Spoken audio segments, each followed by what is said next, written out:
Good morning students. Today we are reading 10th class English subject के अंदर poem number 2 चलेगी आज। My good right hand. My good right hand यानी मेरा अच्छा राइट हैंड यानी दाहिना हाथ। इसके अंदर कवि अपने अपने आप पर मेहनत करने की सलाह देता है, अपने आप को मेहनत करने की सलाह देता है तथा कठिन परिस्थितियों के अंदर अपने रिश्तेदारों, अपने दोस्तों, अपने मित्रों से किस प्रकार से मदद मांगता है और वे अपने उसके रिश्तेदार, उसके दोस्त किस प्रकार से उससे उसकी मदद करने के लिए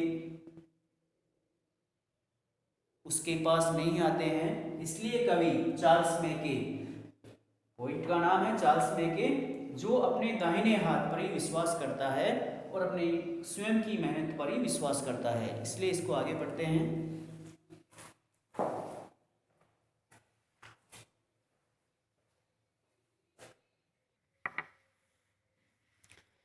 अबाउट द पोइम, पोइम का परिचय है। The poem is related with the common theme of poverty, यानी यह कविता की सामान्य विषय वस्तु एक गरीबी है, यानी गरीबी की एक विषय वस्तु पर गरीबी की विषय वस्तु से संबंधित है। And the way how it can be removed, और हम इसे किस प्रकार से दूर कर सकते हैं, इसके बारे में ये पोइम है माई good right hand.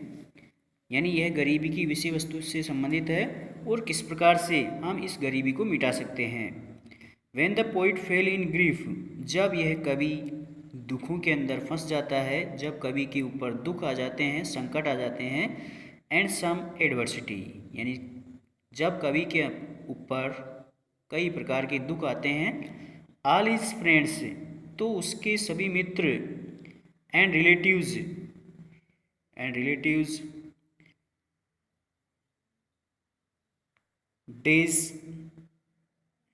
Deserted him, तो उसके सभी दोस्त और उसके सभी रिश्तेदार उसे नकार देते हैं, यानी उसकी सहायता नहीं करते हैं।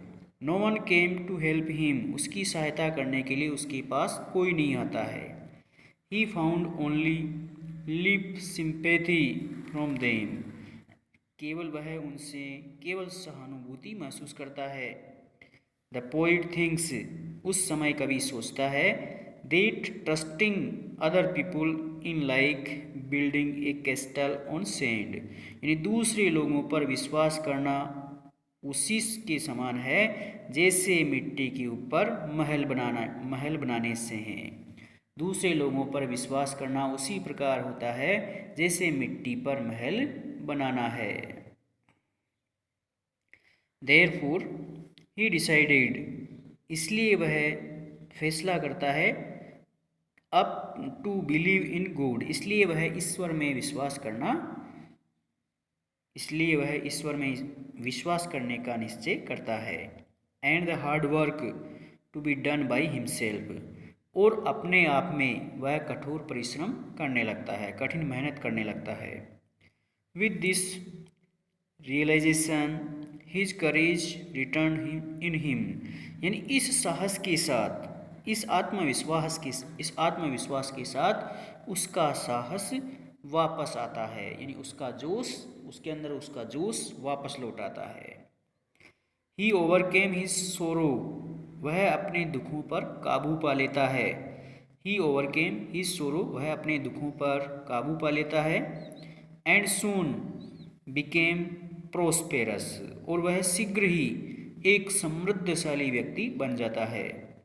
His hard work lifted him up from sorrow and pain, उसके द्वारा की गई कड़ी मेहनत उसे दुखों से और पीड़ाओं से ऊपर उठा देती है, अर्थात वह दुखों से और पीड़ाओं से मुक्त हो जाता है। इसके बारे में हम इस कविता को पढ़ते हैं।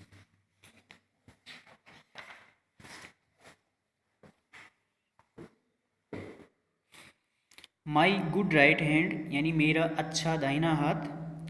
आई फेल इंटू ग्रीफ, कवि कहता है आई फेल इंटू ग्रीफ, यानी मैं दुखों के अंदर फंस जाता हूँ।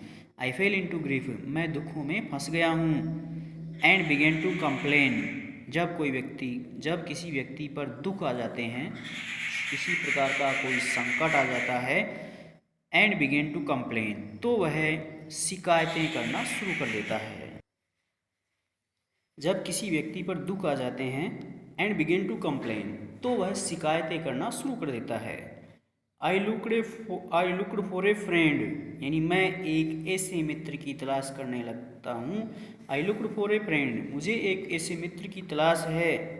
But I sought him in vain, लेकिन मुझे कोई भी इतना अच्छा मित्र नहीं मिल पाता है। आई शॉट यानी ढूंढ पाना, हिम इन वेन, लेकिन मुझे कोई भी अच्छा मित्र नहीं मिल पाता है, यानी मेरी यह उनकी अच्छे मित्र की तलाश बेकार होती है। कंपेनियंस वर शाई, और मेरे जो साथी हैं, मेरे जो दोस्त हैं, वर शाई, शाई यानी शर्मिंदगी महसूस करना, वो मेरे इस दुखों से, मेरे इन पीड़ाओं से शर्माने लगते हैं, यानी मुझसे मिलने के लिए कतराने लगते हैं कि कहीं मैं उनसे सहायता नहीं मांग लूँ। एंड एक्वेंटेंस वर कोल्ड, और जो मेरे परिचित लोग हैं, एक्वेंटेंस यानी परिचित लोग, एंड एक्वेंटेंस वर कोल्ड, और जो मेरे परिचित लोग हैं, मेरे परिवार के लोग हैं, वो मुझसे कतराते हैं, मुझसे कतराने लगते हैं, अर्थात कहीं मैं उनसे अपने दुखों में, अपनी पीड़ाओं में उनसे सहायता नहीं मांग लूँ। They gave me good counsel, counsel का अर्थ होता है सलाह देना। They gave me good counsel, वे मुझे अच्छी अच्छी सलाह देते हैं।